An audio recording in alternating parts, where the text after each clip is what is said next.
e os teus olhos serão abertos. Não faça isso, é o primeiro mandamento de Deus, é a primeira palavra dizendo não faça. E o que o homem fez, irmãos? O homem tinha tudo para não pecar, o homem tinha tudo para não errar, o homem tinha tudo para viver eternamente, infinitamente na presença de Deus, na comunhão com o Criador. A Bíblia diz, e verdade é, que todos os dias, na viração do dia, o Senhor descia no jardim e falava com Adão. O Senhor descia lá e perguntava, o Senhor descia lá e se comunicava.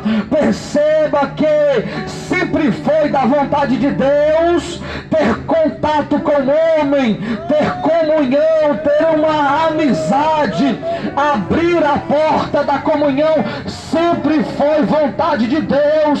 Mas agora ouve-se uma voz no jardim, e Deus desceu no jardim como de costume, mas Deus não encontrou Adão. Deus não viu no lugar aonde ele estava, o lugar de costume, o lugar onde ele orava, o lugar onde ele adorava, o lugar onde ele se comunicava, aonde eles se relacionavam. E Deus procurou Adão e não encontrou. A Bíblia diz, aonde está Adão? Aleluia!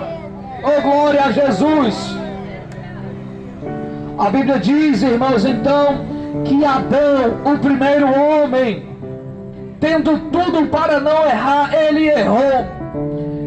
Tendo todos os requisitos necessários para ser um homem de sucesso, um homem próspero, eternamente privado das dores, da morte, de todos os infortúnios que a vida nos apresenta, mas ele escolheu experimentar aquilo que tem sabor de pecado, de erro, de desobediência. A Bíblia diz que ele pecou, que ele desobedeceu a ordem de Deus, a voz de Deus, o decreto do Altíssimo. Agora o Senhor entende que a única maneira de fugir da presença dele é se escondendo por trás do pecado. E olha só, irmãos, como isso é uma verdade que ecoa até os nossos dias. Aonde estão os homens que estão distantes de Deus? No ateísmo, nas filosofias progressistas, na mentira, nos vícios, no engano, na prostituição, nos vícios e no adultério. Olha e observa se eles não estão distantes de Deus, senão por causa do pecado no coração. Sim, é por causa do pecado que o homem se afasta de Deus. Não existe nada que tire o homem da presença de Deus, senão o pecado. Adão peca, se esconde, mas a voz de Deus o encontra. Aí ele vem até o Senhor respondendo, dizendo, não, Senhor, me escondi de ti, porque eu vi que estava nu. Deus já entendeu tudo, já sabia de tudo. Na sua onisciência, antes de o homem pecar, Jesus já estava pronto para sofrer no Calvário por mim, por você. Antes que o homem errasse e experimentasse daquilo que é proibido, o próprio Deus já manifestou na eternidade Jesus Cristo como Salvador dessa terra. Não há outro como Ele é o único Senhor. A Bíblia então diz que depois que Adão peca, ele coloca dificuldades e vai terceirizando, é autojustificação, se vitimizando, colocando culpa nos outros, naquilo que foi ele mesmo que cometeu. Romanos capítulo de número 2, diz o apóstolo Paulo à igreja de Roma, no grande dia seremos indesculpáveis. O que isso quer dizer? Isso quer dizer que quando chegarmos em Apocalipse capítulo de número 20, diante do juiz, o Senhor dos exércitos, o grande e eterno Deus, o juízo no trono branco, não haverá como usar de desculpas. As oportunidades que são dadas hoje precisam ser abraçadas hoje. Se hoje Deus fala contigo, ouve então a voz de Deus e deixa o Senhor trabalhar no teu coração. A Bíblia então vai seguindo nessa conversa entre Deus e Adão. E Adão vai se justificando, a mulher, a serpente, e sempre tem que ter a serpente envolvida. São os planejamentos, os projetos malignos.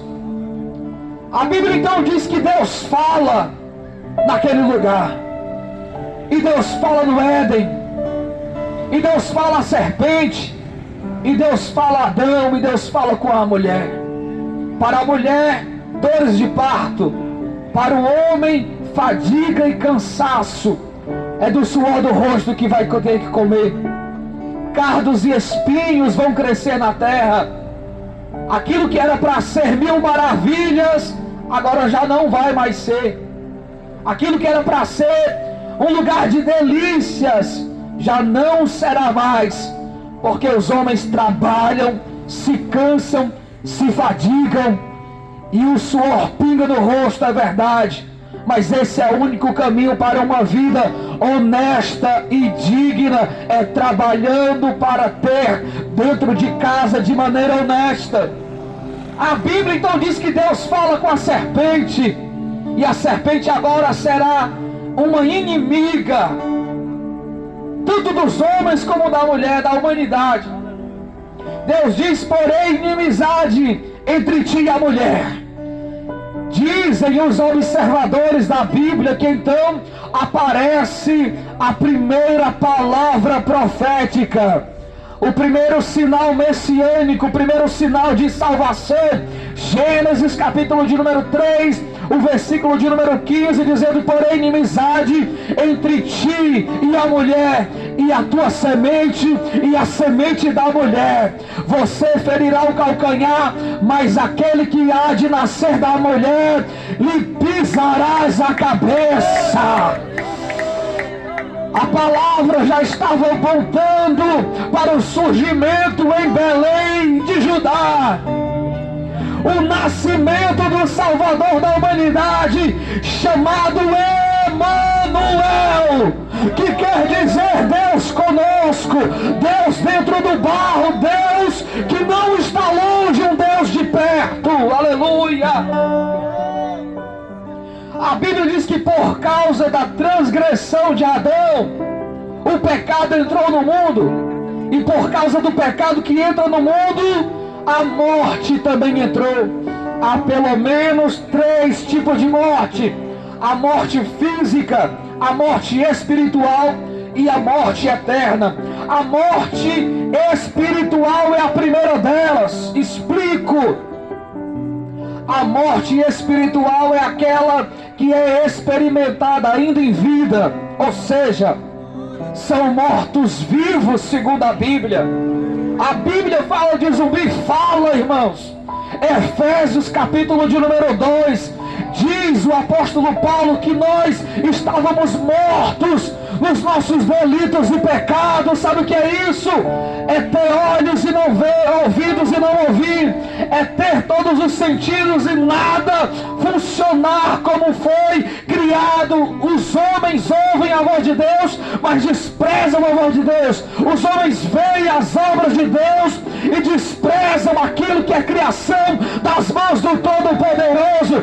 Os homens têm os pés, mas eles não conseguem dar um passo até a presença do seu Salvador. Mas Deus brada nesse lugar dizendo: a voz de Deus é a voz que transmite as boas novas e a oportunidade para a salvação de todo aquele que nele crê. Oh glória, aleluia! A morte espiritual. Os homens vêm e vão, os dias se passam, mas eles não percebem Deus, eles não veem Deus, eles não sentem a presença de Deus, eles ignoram as palavras sagradas, as sagradas escrituras. Essa é a morte espiritual. Depois da morte espiritual vem a morte física, que é a separação da tricotomia humana. O que isso quer dizer? Corpo, alma e espírito são separados. Não dá para viver com corpo sem alma e nem espírito. Não dá para viver com espírito, alma e sem corpo. É corpo, alma e espírito. Mas quando Deus chama, separa tudo. O corpo se separa da alma, o espírito se aparta da alma. Cada um tem o seu lugar, cada um tem o seu papel, cada um tem a sua função.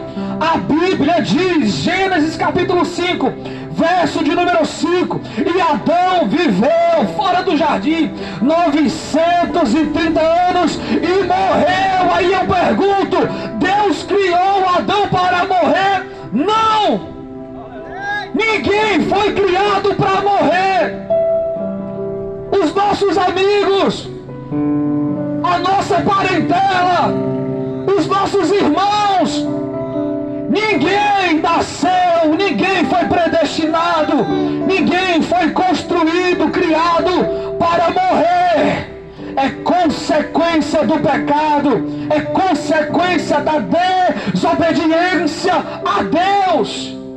A Bíblia então diz que é por fim, Apocalipse capítulo número 20, que a separação eterna de Deus, essa é a segunda morte, é a condenação eterna.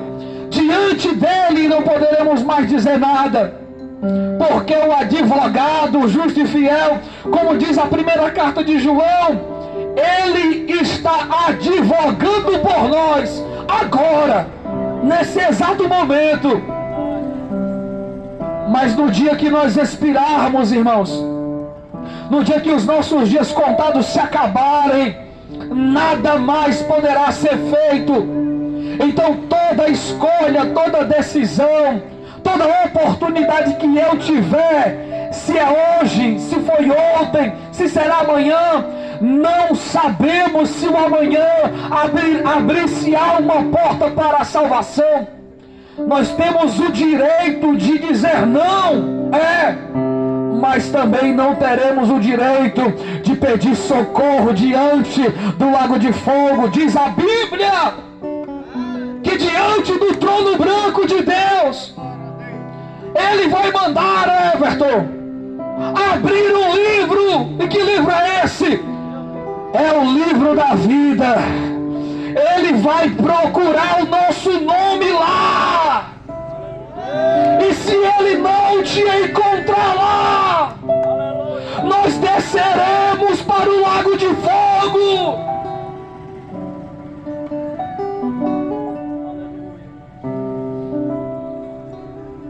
Se não ouvirmos a voz de Deus, se não atentarmos para a sua palavra, em vão caminhamos até aqui, em vão trabalhamos até aqui, em vão construímos até aqui, porque mais importa, irmãos, é o nosso nome escrito no livro da vida. São essas 3 mortes que a Bíblia mostra. Mas também a Bíblia mostra que muitos não pecaram a mesma semelhança de Adão. Isso é verdade. Porque quem sabe no nosso coração a gente pensa assim: mas não foi eu que comi do fruto, não foi eu que transgredi no Éden, não foi eu que pecou lá no jardim. É verdade, não foi você, não foi eu, mas também não foi eu e nem você que abriu as mãos do madeiro dizendo: consumado está. Ninguém entre nós teria coragem de morrer por ninguém. Mas Deus, Romanos 5:8 diz: mas Deus provou o seu amor enviando o seu Filho para morrer no nosso lugar. Aquela cruz tinha um nome e um tamanho. O nome daquela cruz era de Barrabás. O tamanho daquela cruz era para Barrabás. E sabe quem Barrabás representa? A humanidade pecadora. Mas sabe o que é que Jesus faz? Ele diz: entrega a minha a cruz, eu carrego, eu me cravo nela, eu assumo o lugar do pecador. É Cristo quem assume o lugar dos pecadores, irmãos. Não sou eu, não é o pastor, não é a igreja que assume o lugar do pecador. Quem assumiu o meu e o seu lugar para nos dar direito à eternidade junto do Pai foi Jesus Cristo. Aleluia! Como consequência de tudo isso, a humanidade então, ela está condenada, fora do jardim, fora da comunhão. Mas Jesus Cristo, Ele já preparou o caminho. Diz a Bíblia que Ele é o caminho, a verdade e a vida. A Bíblia nos apresenta Jesus como sendo o segundo Adão.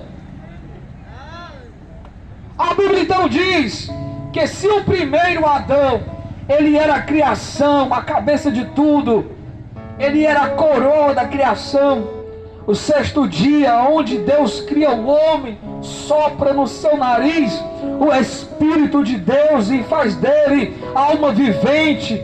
Mesmo Adão pecando, o segundo Adão se manifesta, diz João, o evangelista, no primeiro capítulo, no versículo de número 14, dizendo que ele é o verbo de Deus encarnado, ou seja, ele tabernaculou entre os homens, ele assumiu uma forma humana e andou entre os homens. Jesus, ele é o cabeça de uma nova criação. Diz Paulo à igreja de Corinto, na sua segunda carta, em 2 aos Coríntios 5,17, dizendo: aquele que está em Cristo, o segundo Adão, nova criatura é, as coisas velhas se passaram e eis que tudo se fez novo. Nós temos a oportunidade, irmãos, de viver em constante alegria, de usufruir da paz que excede a todo entendimento e de ver e contemplar todos os dias as provisões, os livramentos, as curas, os milagres, os sinais de Deus em nossas vidas através do conhecimento das Escrituras e uma vida de comunhão com Deus, renunciando o pecado, renunciando as próprias vontades, renunciando ao mundo e vivendo com excelência para Deus, exclusivamente para Deus. Jesus, ele prova a sua obediência ao Pai. A Bíblia nos diz que Jesus, como homem, ele foi tentado em tudo, mas ele foi fiel à vontade de Deus, à vontade do Pai. Diz a Bíblia, os evangelistas narram no capítulo de número 4, Mateus e Lucas, e dizem que Jesus, ele foi levado ao deserto e foi tentado no deserto. A tentação de Jesus no deserto, ela nos revela que Jesus foi tentado em 3 áreas. Jesus, ele foi tentado na área das necessidades básicas. O que é isso? O diabo aparece para Jesus no deserto e diz assim: se tu és o Filho de Deus, transforma essas pedras em pães. O que é isso? Necessidade básica, alimento diário, fome de comida. Aleluia! A Bíblia então diz que Deus, na pessoa do Filho, no Verbo encarnado, ele nos mostra a diferença de quem está alicerçado na palavra e de quem não está. Porque é bem verdade, irmãos, que quando estamos bem, financeiramente falando, nós temos sempre motivo para sorrir, para cantar, para se alegrar. Mas na hora das dificuldades, na hora da provação, é onde se vê a virtude dos verdadeiros e dos inconstantes. É na prova, é na dor, é no sofrimento que Deus mostra quem é quem. Quem somos nós, irmãos? Na fartura, aleluia. Quem somos nós? Na escassez, no vale ou no deserto? A Bíblia então diz que Jesus revela e nos mostra a grande diferença de quem tem fundamento e de quem não tem, de quem é cheio e de quem não é, de quem tem confiança na salvação, na eternidade, e de quem não tem. Ele diz: nem só de pão viverá o homem, mas de toda a palavra que sai da boca de Deus. Não é só pão, é Bíblia. Não é só preocupação, é de descansar o coração nas promessas de Deus e saber se hoje eu não tenho, mas amanhã Deus proverá. É de saber, queridos, que Deus cuida de tudo nos mínimos detalhes, que na permissão de Deus tem doutrina, tem instrução, tem pedagogia. Se Deus está permitindo a dor, o deserto, o sofrimento, não pergunte por quê, pergunte para quê, Senhor. Qual é o propósito? E com certeza o propósito é a glória de Deus revelada na sua vida. Ele diz: nem só de pão viverá o homem. O diabo já recua um pouco, mas não desiste. A Bíblia então diz que Jesus é tentado em uma segunda área. É a área da identidade e do propósito de Jesus. Ele diz: se tu és, é sempre assim, se tu és o Cristo, se tu és o Filho de Deus, se tu és aquele que está escrito. A Bíblia então diz que o diabo, ele cita o Salmo distorcido, né? Ele pega trechos do Salmo 91 e de uma maneira muito astuta, meio distorcendo o que está escrito no Salmo 91, ele diz: lança-te daqui, porque está escrito que aos teus anjos dará ordem ao teu respeito. Mas Jesus também cita as Escrituras dizendo: também está escrito ao Senhor teu Deus não tentarás. Queridos, todos que nos ouvem, igreja não é espetáculo, igreja não é show, igreja não é oportunidade para política. Igreja é a porta da salvação para a humanidade. É onde nós abrimos o Evangelho e o nosso coração se debruça nas palavras de eternidade. Igreja não é lugar de show, e nem é, e nunca será. Mas a igreja, ela tem sobre fundamento a palavra de Deus. E é Jesus quem diz que as portas do inferno não prevalecerão contra ela. Aleluia! A igreja continua de pé, a igreja continua avançando, a igreja continua prosperando. Reis surgiram, caíram, presidentes se levantaram, seus mandatos acabaram, esqueceram-se deles. Mas Jesus, Ele é o Rei da Glória. Aleluia. Jesus é tentado na área. O diabo aparece: lança-te daqui, para ele provar que era o Cristo, para ele provar para o diabo o seu propósito. Queridos, nós não precisamos provar nada para o diabo e nem para os inimigos da igreja. Nós só precisamos deixar que a palavra de Deus, ela faça morada no nosso coração, e então os frutos serão conhecidos. Aquilo que será produzido pela igreja, aquilo que será produzido em ti, ouvinte, os frutos de paz, de amor, de longanimidade, de benignidade, de todos os atributos do Espírito Santo de Deus, eles serão desenvolvidos, entregues ao teu coração, a partir do momento do sim para o Senhor, do sim para o Evangelho, do sim para o Deus que hoje fala ao teu coração. A Bíblia então diz que o diabo, ele não desiste. Imagino eu, uma recuada, uma cambaleada, mas ele não para. E uma terceira vez ele vem. E aqui Jesus, ele mostra que o diabo, ele é um destruidor de homens, ele é um destruidor de almas.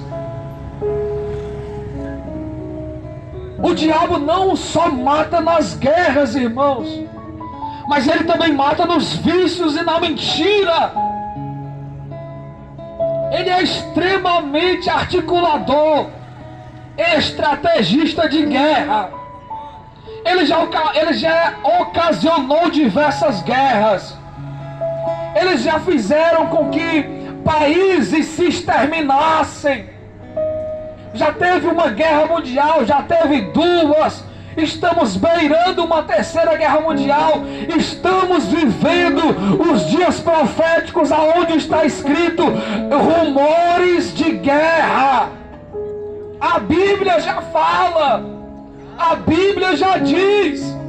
Para os crentes não é surpresa.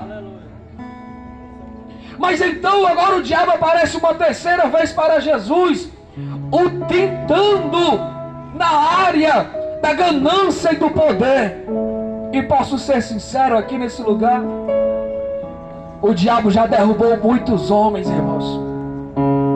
O diabo já derrubou muitos homens por causa da ganância e o poder.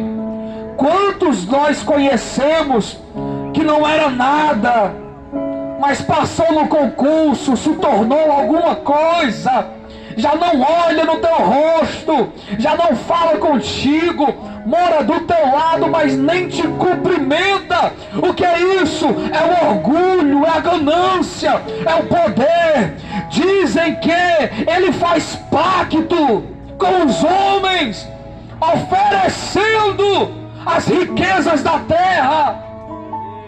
Se fosse só uma falácia, se fosse só uma história contada, mas a Bíblia diz que é o diabo. Ele aparece a Jesus e diz: vê a glória da terra, os poderes, os lugares altos, as riquezas, o ouro, o poder sobre os homens.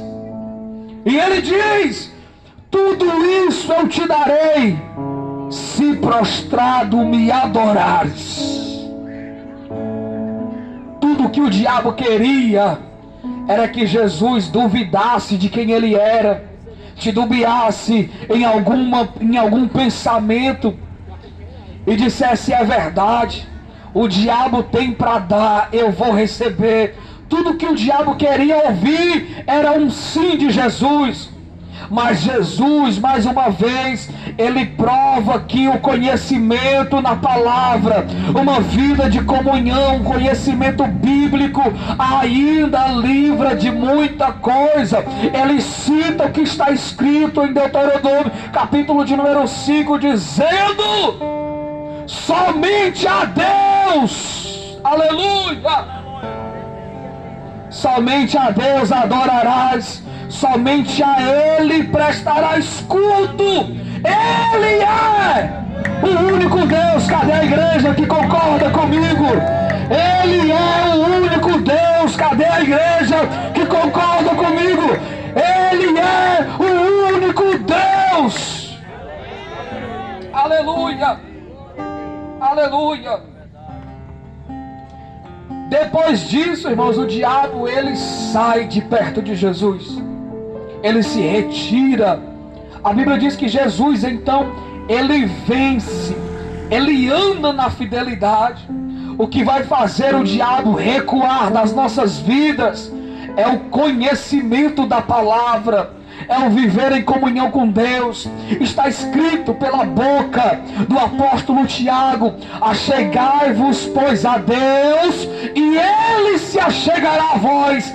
Resisti, pois, ao diabo, e o diabo fugirá de vós. Para os crentes que aqui estão, para os amados que nos ouvem nessa noite, pode ter certeza que hoje é uma noite de livramento, de cura, de esclarecimento.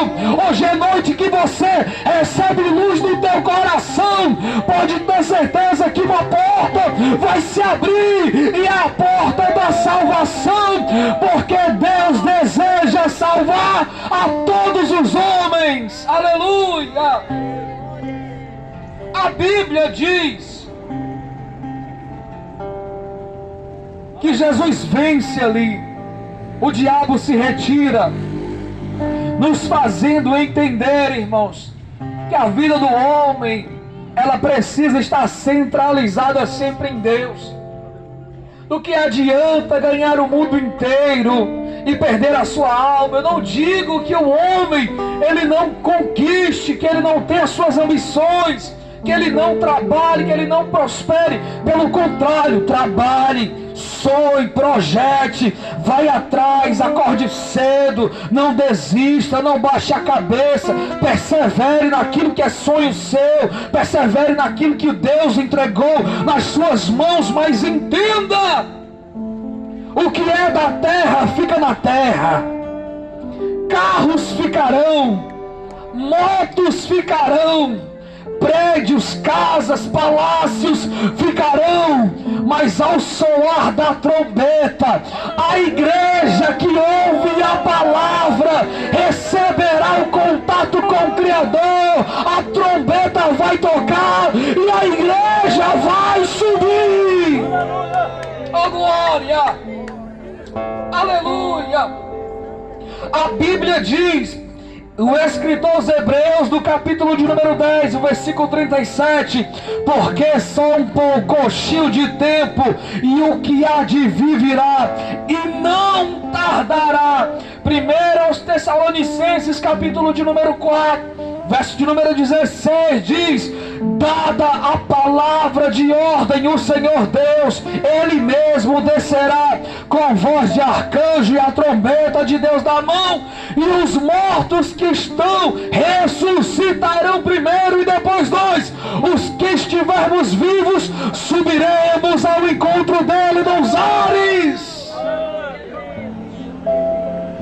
Mas explica um detalhe: não subiremos do jeito que estamos, não subiremos da condição que estamos. Aos Coríntios, capítulo de número 15, o apóstolo Paulo também diz que aquilo que é corruptível vai se revestir de incorruptibilidade, aquilo que é mortal vai ser revestido de imortalidade. Então, num abrir e fechar de olhos, no piscar de olhos, subiremos ao céu. Não só a igreja, mas todos aqueles que um dia levantaram as mãos confessando